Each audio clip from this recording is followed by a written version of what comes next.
આ તરફ વાત કરીએ સુરતના સરથાણામાં યુવતીને ગોંધી રખાઈ હોવાની ઘટના બની છે। સુરતનું સરથાણા જ્યાં યુવતીને ગોંધી રાખી હોવાની ઘટના સામે આવી છે।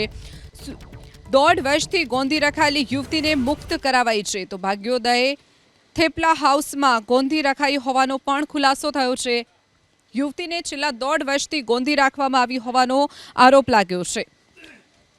સંઘના સોસાયટી સીમાડા ગામ સંઘનાની બાજુમાં ભાગ્યોદય થેપલા કરીને દુકાન છે।